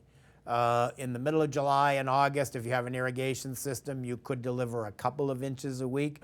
One of the things that we know for sure is that irrigation companies are not necessarily grass growers. So a system goes in and somebody sets that irrigation clock to run 15 minutes a zone 3 times a week. Typically that zone should run for 40 minutes a zone, but only twice a week. So the message is deep, thorough watering is far more preferable than repeated shallow watering, because the roots of your fescue grasses, which can be very aggressive, will follow moisture down. So if you're only watering at the surface, the roots are going to stay at the surface. If the water is penetrating down, the deep root system will follow down. So a lot of times people tell me, well, I don't do anything, I'm organic. To me, organic means a thoughtful, proactive approach to management, which is sort of what I've lined out for you. We're really thinking about this system, we're understanding the system, and then we're doing what we can to enhance the system. Organic IPM, we're going beyond integrated pest management, and we're applying organic to it. So we have products that we can use, and those products that I mentioned, those fungicides and insecticides, are either OMRI certified, Organic Materials Review Institute, certified for organic agriculture, or what the US EPA classifies as 25B exempt, meaning there are 35 or 40 active ingredients that are essential oils and other things that are pretty potent insecticides and other types of materials, and they're exempted from the registration process because the EPA currently has determined they don't pose significant toxicological threat to human health or the environment. So that's where the product comes from that we do. Grubs are a situation that's the larval stage of beetles. We are now moving into a part of the industry where organic grub control is possible and doable. So we don't have to continue to use those neonicotinoid pesticides that imidacloprid, the merit, and things like that to put in the system early in the season, because now here you would typically notice a grub somewhere probably towards the end of July if it's going to happen. And once you notice that, there are things, cedar oil, essential oil of cedar is a grub control product. There is an EPA registered product coming out there called Grub Gone, which is a new Bacillus thuringiensis that is approved for organic production. There's also insecticides that can be used by landscape contractors that are certified for organic production that will take care of grubs. So we're now in a situation in the organic industry where there are materials that we have. Just very quickly, all of these landscapes are in process of transition from synthetic chemistries to organic. That was a shopping center in Southern California. We're doing 35 of them simultaneously and got rid of all synthetic fertility. College in New England, where clover is part of the desired aesthetic. So the method here was not to eradicate clover. Maui, Jay and I are working on Maui. We're doing athletic fields. University Hospital, downtown Cleveland, Ohio. Martha's Vineyard, island off of Cape Cod in Massachusetts. Sports Field, Marblehead, Massachusetts. President and Mrs. Hoover's gravesite. Jay and I managed 12 national parks. The organic program was so successful here after 3-year scientific-based trial that they've expanded it to multiple acres and has become the model for the National Park Service. Pepperdine University in Malibu, California, Division I soccer field that came off of conventional management onto organic management and has gotten better. And everybody from athletics right down to facilities, including the Office of Sustainability, is thrilled because we took the pesticides out of this equation. A horse pasture that gets less than 1/4 of the nitrogen that any other New England pasture would get. This slide I showed to the group of National Football League, Major League Baseball turf managers a number of years ago, and I said, what if you had been out there and you had applied 2,4-D to that field, knowing what you had to have your gloves and you had to have your equipment, and that was your daughter, her water bottle in that grass, and what's your comfort level be with what you know about that chemistry and what could end up happening? And these guys, there was 175 of these guys with all men, all in this room. Their education had never allowed them to make the correlation between how they were dressed and how they had their caution about these chemistries and what was happening 24 hours later. And that was a big eye-opener for these guys. So that is sort of the overview and some of the detail in how we do this. I'm happy to take questions. If you have individual concerns or issues, Ling, I'm going to let you moderate the questions. And I'm happy to do, it's sometimes hard to give specific answers and solutions without seeing the property, but certainly will do the best I can. This is just a quickie. You were talking about the fertilizer recipe. You said the molasses, 2 tablespoons, humic acid, 2 ounces, kelp, I guess if you can find it, 2 ounces. Would the kelp be a liquid or powder? A liquid. It is a liquid. I mean, it comes both ways, but the easiest is the easiest to work with is Okay. the liquid. And then what was the fish product? Like it's called fish hydrolysate, which is just a term for fish fertilizer, and it's about the process. So they don't any longer boil the fish and create this slurry. It's a cold process now that is very different. So that's what the term would be. So you can find that at Home Depot? That's easily found, yes. Okay. I just want you to know that talking about lawn and soil care and the difference between the conventional and your organic is like conventional medicine opposed to naturopathy. And Absolutely. I'm a natural health coach. and There's so it's many just- parallels. And I knew that years ago when I was studying. So Yep, thank that's you so much. We're going to go to Ling. Ling's going to manage all the questions. And Hi, I work with, I appreciate your program. I work on stormwater management issues, and we're trying to convince the state of Maryland to expand what's considered to be acceptable for, to get credit for stormwater. And I work with Friends of Sligo Creek and other folks, and we're trying to make things easier and more acceptable by everybody. And some people want to keep some lawn, so we're trying to get the state to allow deep aeration and composting. And we're running in a little bit to your point about compost being fertilizer. I wonder what your perception is of trying to, of pushing the state. Have you seen it anywhere else in the Yeah. country Yep. to do that so that we can have people who are scared of native plants do that and get credit for their for stormwater? Yep, good question. So what happens with compost is there's a lot of pressure from industry in these regulatory decisions. And very often regulators don't understand all of the big picture. So when you use compost, the idea with compost is it doesn't all have to be high phosphorus. I actually have gone to school for commercial composting and consult with the compost industry, and I use compost all the time that are at 0.45% phosphorus. So there's not a lot, but what happens in the legislation is the conventional industry says nitrogen and phosphorus is all the same. And you have to treat the organic side of things the same way you treat conventional. But the reality is when you put compost down, the nitrogen that's there, tiny little bit of it is available in the first month. The rest of it is available in a year and a half over time, little by little. Phosphorus, if you use a manure compost, you get high phosphorus. But if you use a vegetative waste compost, it's really low phosphorus. But under statute, there is no distinction. It's all just blanketly treated the same. And I run into this all over the country. And so, what happened here in Maryland is originally when the statute was written, compost was exempted. And then the organic industry started to rely on compost, and now that's come under some very strict regulation.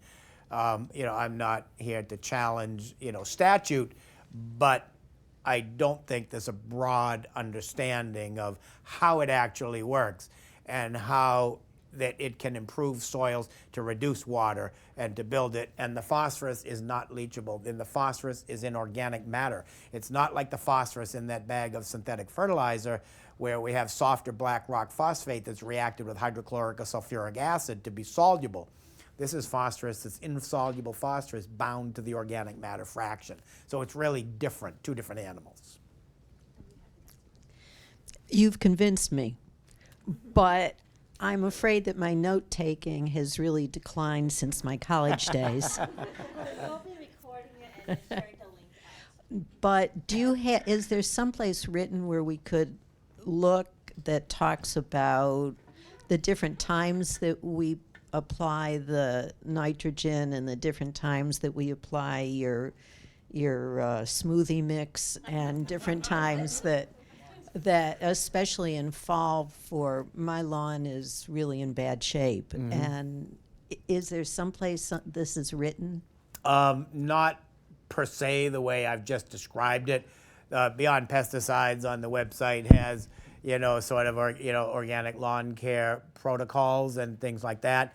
some of these specific recipes that I mentioned, but you could certainly reach out to Safe Grow, or I'm happy to send me an email. I'm happy to help clarify that. Or maybe, Ling, what we could do is to create, like a one sheet of this homeowner recipe. I'd be happy to do that and then share it. Absolutely happy to do that. Yeah, Jay, we could make that happen. Yeah. You mentioned in your organic-based nitrogen that you would have no urea? In organic-based would have urea. It could have urea. So Could it have. could be organic-based means it's about half true organic. And the other half could be either urea or biosolid sludge. But you were preferring the non-urea, right? I want all 100% natural organic fertilizer. So I want all of my organic nitrogen to come from grain or animal byproduct. All right. Yep. Okay, thank you. Run over here.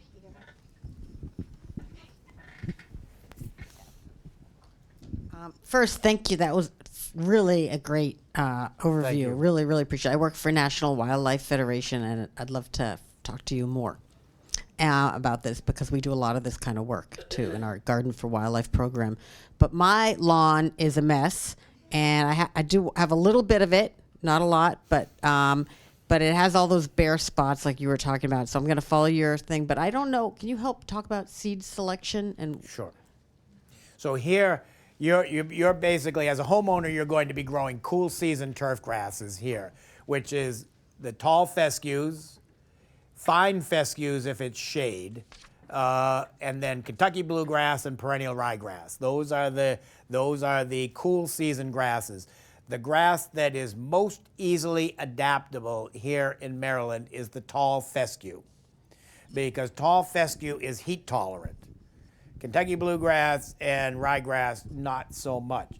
But we actually have a project here in Maryland where we've been working with the Maryland Pesticide Education Network and have been working on the grounds in Annapolis and doing pilot projects. And I had a fertilizer, a grass seed mixture specifically blended for Maryland, which was about 80% tall fescue and about 20% Kentucky bluegrass.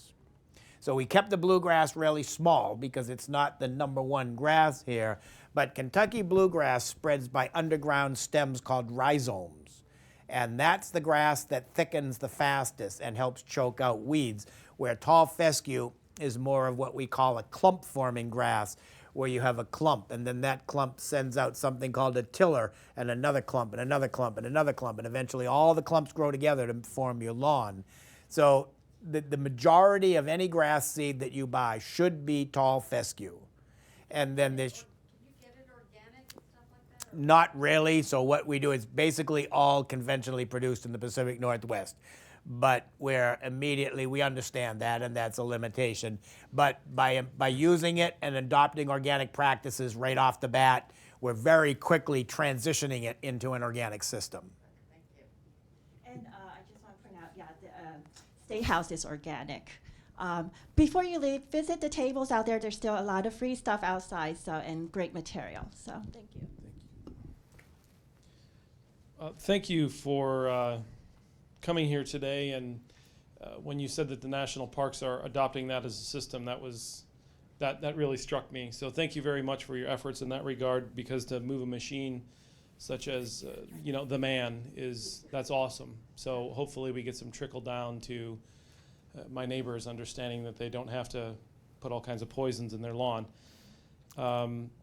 Regarding the Milorganite, so they test for heavy metals. They're very careful about all that. Comes out of Wisconsin, but I don't know. There was something else other than the heavy metals that you mentioned would be a problem, or is more Milorganite okay-ish? Well, Milorganite is a byproduct of the Milwaukee wastewater treatment system. And what they don't do is account for pharmaceuticals. So that's not tested. I mean, the EPA acknowledges that pharmaceuticals are in wastewater treatment, but there's no real methodology yet for identification. So my take on it, Milorganite is probably the first organic fertilizer. And human waste was fertilizer 3,000 years ago. So that's not the problem, but we didn't have all the pharmaceuticals 3,000 years ago. So that's the issue. So my take on it is, with so many other organic fertilizers that are out there that are not biosolid in origin, that I think that it's more sensible to gravitate towards them. They're not any less effective than Milorganite. It's just Milorganite was the first and has that brand recognition. Given that, then, do you have any brands to mention? We're actually working on getting a couple down here. One of the ones that is distributed by mass merchandisers is Espoma. But you have to read the label, because Espoma was a conventional company that moved into organics. So they make a lawn fertilizer that is 100% organic. They also, and I'm only mentioning that because I know that that is the brand that the big box stores Right. carry. And so Scott's makes an organic fertilizer as well. But you read the label. That's part of when I talked about the ground up cow. That's Right. a lot of that nitrogen comes from meat meal, and that just because of CAFO and all of that pressure. I'm just not personally big on animal byproducts. I would rather see the bulk of my nitrogen from a grain. Okay, and one last thing. You talked about getting rid of grass. So as far as I'm concerned in the lawn, if it's growing something, I want it to make food. So I have an apricot, 2 apples, 2 cherries.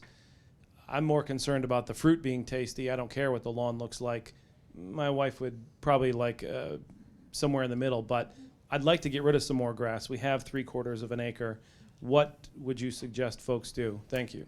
Yeah, there's all kinds of alternatives. I mean, there are grasses, there's ornamental grasses, things like Carex, Pennsylvanica, and things like that, the low or no mow grasses that would be ground covers that only grow up that big, that you maybe once or twice a year you go out and cut down and they grow back. So there are alternatives. You could switch out to ornamental beds. You could do turf grass alternatives.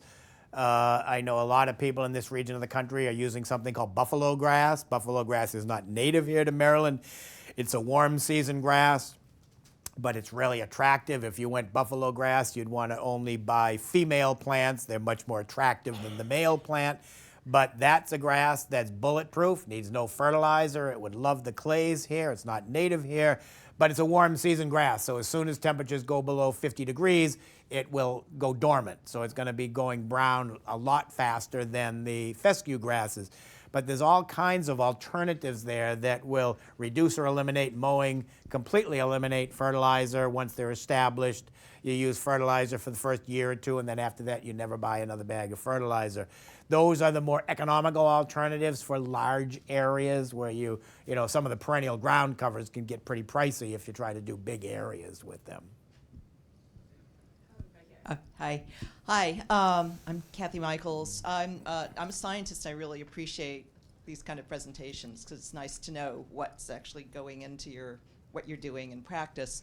And I agree with the biosolids issue with the pharmaceuticals. This is a really important problem. So I would stay away from the biosolids until they figure out that problem. It's both a problem for water and for soil. We just don't know what's going into it. So my question, so as you know, a lot of fields around the country are going to synthetic turf because they don't believe grass can work. Now this region is, as you know, the transition region, and so we're often told, oh, grass can't work, although now we know with, we have the Soccerplex, which you may be aware of. They're kind of a cutting edge, and so I was just wondering what we're fighting this battle now. They're still saying grass can't work, even though we have a lot of examples. What would you recommend as far as types of grasses, just how to get the word out to our policymakers? We're trying, but we're just not getting that input from the grass industry, from the people who are doing it, about how it can be done. Yeah, the whole synthetic turf issue is a national issue now. I'm a member of the Sports Turf Managers Association of America, and they just sent me an email last night talking about synthetic turf and about how you can't just put this stuff down and walk away. that there's 10 things to know about synthetic turf. And it's that everything that you focus on with natural grass, you have to focus on with synthetic turf. They finally now, after 8 years out there, admit that there are pathogens that grow in there that you have to disinfect. Originally, they said they had some study that said, oh, no, nothing can grow in this. It's not the case. So you have to test it for absorbing shock. You have to test it for pathogens. You have to disinfect it. You have to groom it. Just like a soccer goal gets worn out in front of the goal and ends up a bare spot, if you don't take care of synthetic turf, you're going to ruin that goal and you got to rip it all out and replace it. And it says right there that when you buy a synthetic turf field in the year 1, make no mistake that by year 10 you're going to throw it away and put in another one. So it's not permanent. So natural grass, my comment on that is with the amount of money for a soccer-sized field of synthetic turf, you're looking at a $4 million minimum investment over 20 years to a municipality. And if you give me $4 million every 2 years, I can rip up your grass and sod out a whole new field, and you'll get 10 brand new fields in 20 years for less money than you will spend on one synthetic.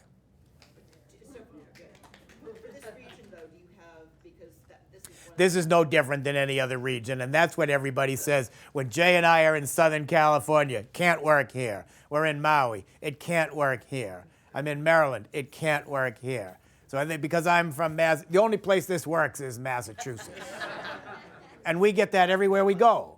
And everywhere we go, we continually prove the successful model that it can work. So there's so much flack and so much background noise with all of this that becomes that position that gets thrown out there.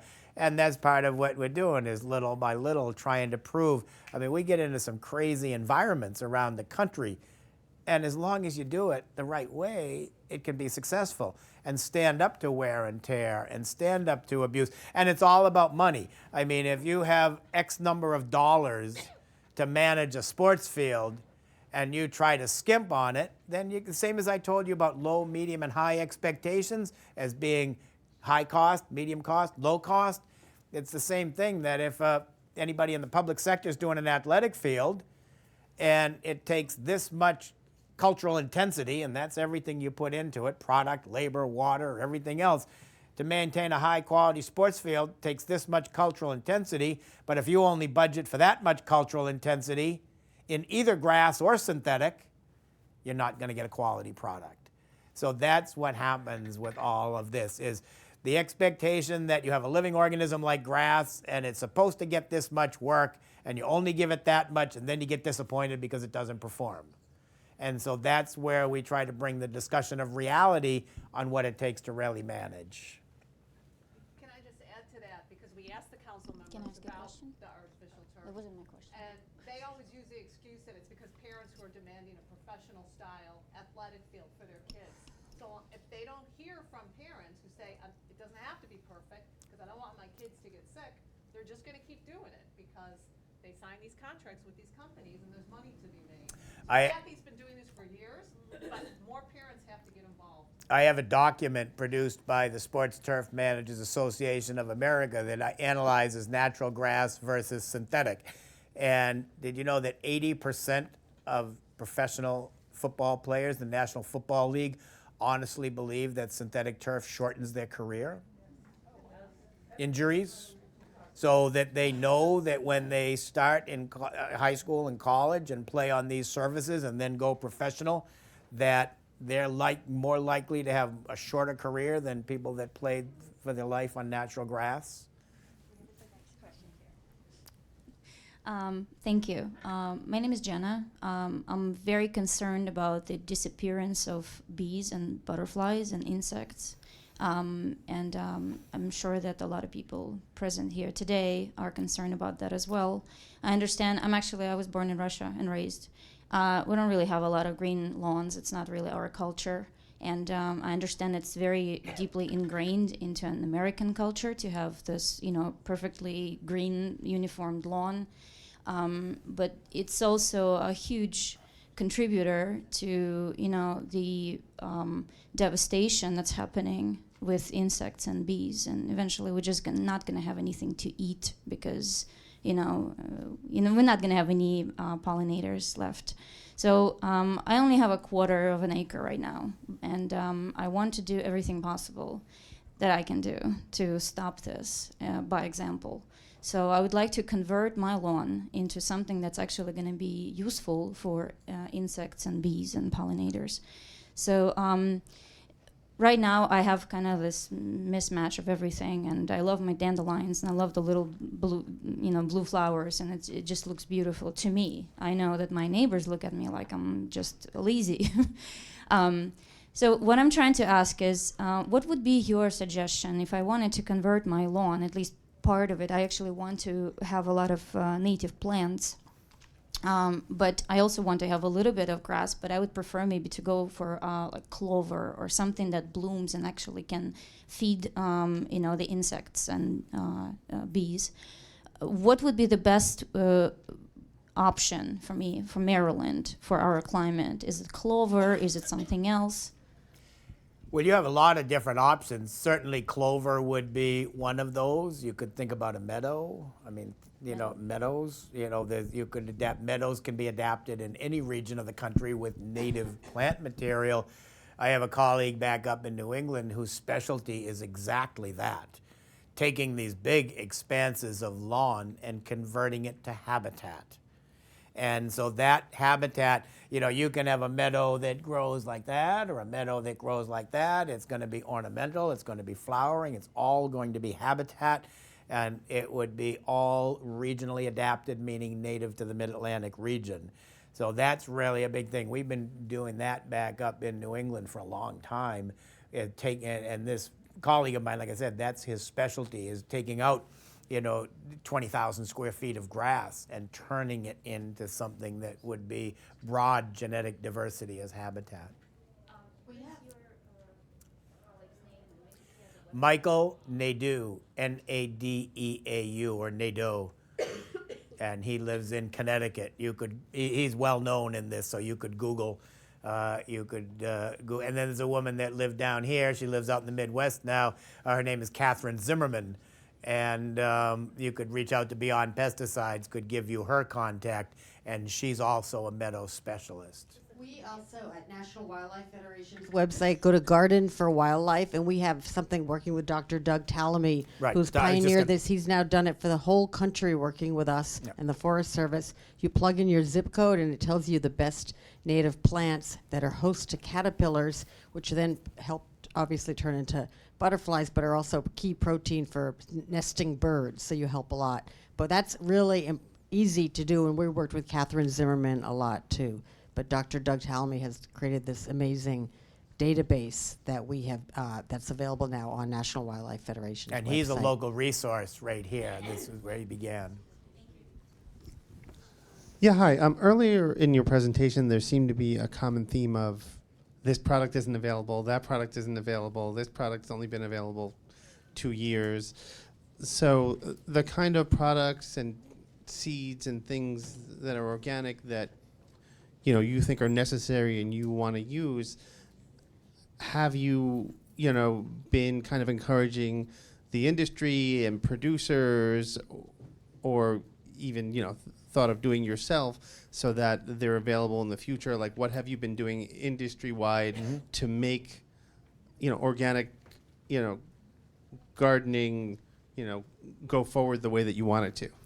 I have been working for 6 years, and we had a national launch. I created what's called the Organic Landscape Association. And the Organic Landscape Association, the website is theola.org. I work with developers of product, and I usually get to trial new product before it comes to market. That was a trade association, or it is a trade association that's designed to link up landscape contractors with the people that sell and develop product.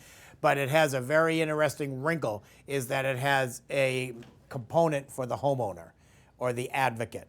So what we are trying to do, so we're right in the process. We've just had our launch. We're building the membership.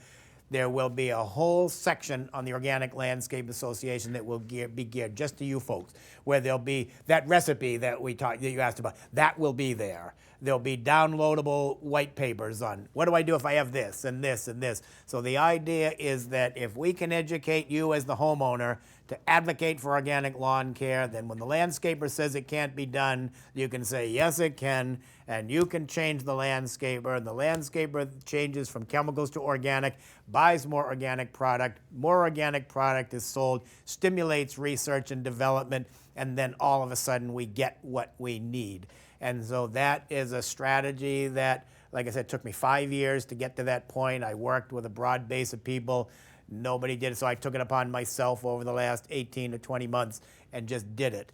And that's what we're hoping to drive into the future, to get everything that we need to build this industry to be firmly on a competitive footing to the conventional industry. And Beyond Pesticides has some stuff outside on the table too. I know it's 12 o'clock. Chip, do you have a few more minutes to? Yeah, a couple. I've got Okay. a 2:30 flight out of Okay. DCA, but I'm. Thank you. So we could grab a couple more questions, and then maybe you could catch Chip at the end. Hi, thanks very much. What about trees? We have a large pine, we have dogwood. How much space do you need around a tree before you grow grass? And do you need a sharp line to delineate between the tree and the grass? Or how do you work that with trees and grass? I have a couple of properties, the estates that I manage, where there's trees growing right up to grass growing right up to the trunk of the tree. So it can be done. It helps to hold moisture. It does all of those things. But I will tell you that when we manage the grass, we are deferring to the tree. The tree becomes the dominant and the grass becomes secondary. Typically, I'm going to, if I have a relatively small tree, I'm going to come out about that far off the trunk and make myself a circle. If I have a bigger tree, then it gets big. I don't go all the way out to the drip line. So I'm really looking at staying in close. One of the properties, Monday morning, we're going to start just spreading some compost at the base of the trees. Because we did this, we proved this concept out in Malibu at Pepperdine University. They have a tropical tree called a ficus. You probably have heard of Ficus benjamina that you have buy in a greenhouse and put in your house. This is closer. This is a ficus that's closer to a rubber plant. A rubber tree is a ficus. And it's this iconic tree that's massive, and it's been there for 150 years. And it was struggling, and all this dead came out of this one side of the tree. And so the conventional guys were coming in there and drilling down and just pumping urea in there and top dressing with synthetic fertilizer, and the thing was just going the wrong way. So I'm now Pepperdine's consultant. I said, get rid of all that. Don't do anything but buy compost. And so we went out from the trunk of the tree, and we've got a trunk that, three of us could put our arms around. That's how big it is, and these big branches up here. And we put 2 applications of compost, about 1 inch thick, inside of this area of the tree. And now all of a sudden, all along these big bare woody stems, new shoots, new shoots, new shoots. Whole new life came to this tree in 9 months because we got rid of synthetics and no fertilizer at all, just compost. So that's what I would do for trees, and that's what we're going to be doing in Connecticut on Monday morning, is just spreading some compost about 4 feet away off the trunk of all the trees. If I have grass growing up to it, it's going to go right over the grass. If I have bare soil, I prefer to cut a ring around the tree and have bare soil. I'm not a big fan of bark mulch. Bark mulch tends to suck nitrogen out of soils, where compost builds soils. So a lot of times now we're using a good compost instead of a bark mulch because we're improving soils rather than depleting soils. Thank you so much, Chip. My question is also involving trees. My property has a lot of trees, and in the fall I aerate and seed. I do the work myself. It comes up, I plant it in September, and then a month later we have the leaf drop. lots of trees on the property. And I'm always wrestling with trying to, I do mulch the leaves in an effort to hopefully increase that humic fraction. Does that increase it? Absolutely. Okay. But like with those baby grasses, they just seem so vulnerable to the leaf drop. And I always end up blowing the leaves. And I feel really guilty about doing it.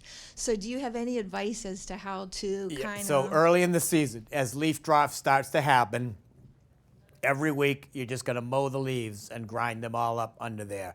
Then at some point when you get the big leaf drop, there may be too many leaves to grind up. And in that case, then we do remove some, because you will choke out and you could potentially smother the young grasses. So it becomes a balancing act. But there was all kinds of research that was done that showed if you collect all your leaves and you put them over here and you rot them down for 2 years and make leaf mold and then come back and top dress the grass with it, or just over 2 years just grind them and leave them, the end result to the turf system and the tree system is the same. That you build organic matter, you stimulate microbial life, and you create and establish the pathway to greater humus production. Hi, 2 quick questions, Yep. hopefully. You kind of skimmed over lime application, saying Mhm. it's not necessary here, but that's often recommended, and my husband actually just had it recommended to us and did an application of lime. So what does that really do to our lawn? And if we've applied it, is there anything that So do you I know what should the do? pH was before you did it? See, lime should only go down based on a soil test. Okay. So no. the reason I skipped over it is because there's certain regions of the country where you don't really have very acidic soils. Now you may live in there are pockets of acid soils here in Maryland, typically not as acidic as we have in the Northeast. So your grasses here will grow successfully with pHs as low as 6.2, and it goes up to about 7.2 or 7.3.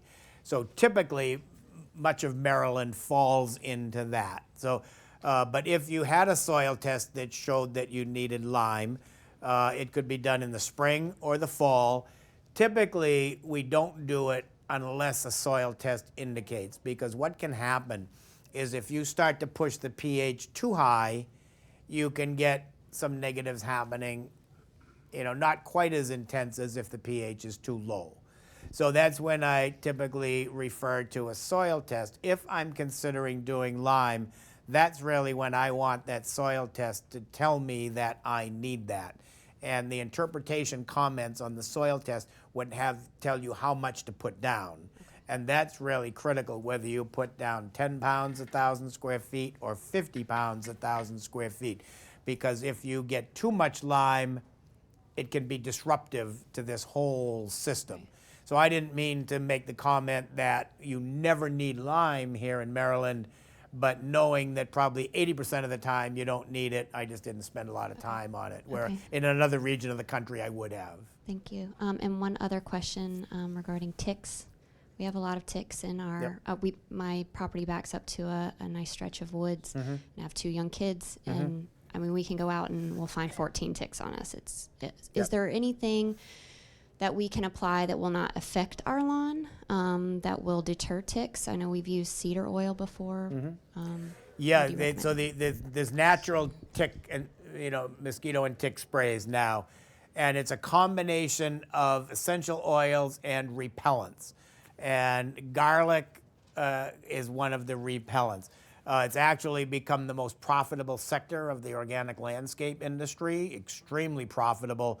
I can provide the recipe to Beyond Pesticides. I have a recipe for that that is combinations of essential oils and repellents. Cedar oil is part of that. And most everybody that uses it finds the efficacy equal to chemistry, synthetic chemistries. Thank you. Do you have a recipe for removing poison ivy? Poison ivy is still one of the more difficult ones because the organic alternatives to Roundup or glyphosate are not yet systemic, so they don't kill all the way down to the root system. But you would use with the organic alternatives, things like Avenger or Scythe, or which are acetic acids, organic acids. So there's a lot of different products that have an organic acid base. If you get the poison ivy early in the spring when it's just starting to come up, and you spray it at 3-week intervals with an organic acid, you typically can stunt it enough to do it. But if you get a big, heavy, big one, not so much. We're out of time. Yeah. And all, thanks. Thank you.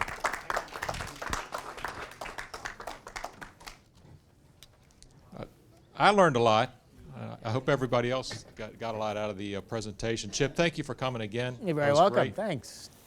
This is going to be on YouTube, Takoma Park TV. You can see this entire presentation. Again, if you'd like, you can watch it again and again and again. Also, next month, I wanted to make an announcement. On Saturday, May the 12th, we're going to host Lori Hill. She's going to be here, and she's going to give us a trash talk.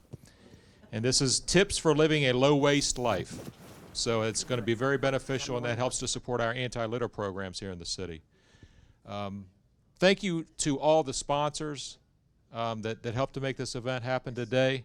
Thank you all for coming, and enjoy the day. Enjoy the weekend. Take care. Thank you.